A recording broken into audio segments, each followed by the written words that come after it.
Le Mali, le Maroc et la Côte d'Ivoire, le groupe du Gabon lors de ces éliminatoires de la Coupe du Monde 2018 est bien difficile, comme l'entendaient d'ailleurs plusieurs observateurs. Pourtant, l'optimisme subsiste dans les esprits de certains. Le ballon, il est rond pour tout le monde. C'est vrai que c'est une poule assez élevée, mais toute équipe a sa chance lors de ces éliminatoires. Aujourd'hui, le Gabon a démontré que c'est une bonne équipe, on peut compter sur elle. Et moi, je dis tout le monde a son billet dessus. Maintenant, c'est la mentalité et la manière dont les matchs seront abordés pour se qualifier. Il suffit qu'on mette tous les moyens et toutes les chances de notre côté pour parvenir à nos fins. Donc, se qualifier, c'est possible. En football, tout est possible. Ça dépend de la forme de tout un chacun ce jour-là.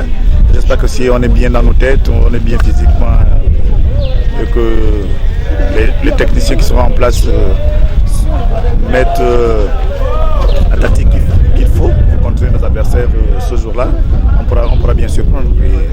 Et pourquoi pas, il faut toujours penser positif. Le Mali qui aura brisé le rêve gabonais en Cannes 2012, la Côte d'Ivoire que le Gabon n'a jamais battu en compétition officielle, le Maroc en pleine progression grâce notamment à Hervé Renard des grands défis. La marche paraît pour d'autres trop haute pour le Gabon. Quand je regarde la configuration de notre équipe, nous n'avons pas vraiment de fortes chances d'aller loin.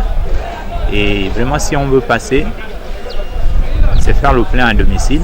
Mais il faut savoir que nous avons quand même des gros calibres dans notre poule. Mais je vous dis, au moment T, je ne donne pas nos chances pour la qualification.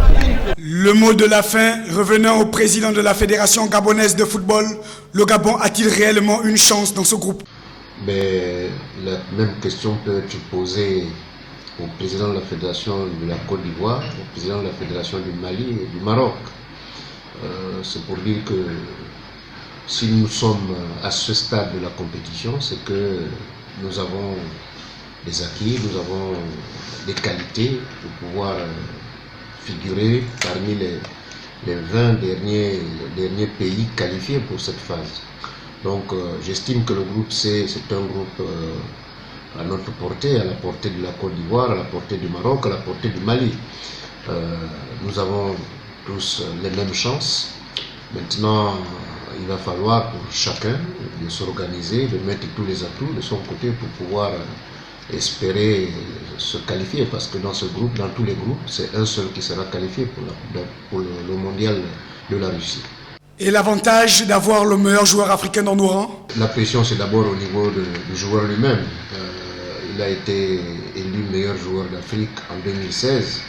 Ça ne doit pas s'arrêter seulement en 2016, il doit le prouver pour pouvoir reprendre ce trophée-là en 2017. Et 2017, c'est l'année où son pays va abriter la Coupe d'Afrique des Nations. Donc, quand on atteint le sommet, ce qu'on doit faire, c'est se maintenir. Donc, ça doit d'abord mettre une pression sur le joueur lui-même pour qu'à chaque sortie, dans son club et en équipe nationale, il prouve qu'il est le meilleur joueur du continent. Voilà, donc la pression également va s'étendre sur ses coéquipiers et sur le football gabonais de façon générale. Aucune des équipes de ce groupe ne vient en observateur. La bataille de la qualification s'annonce rude.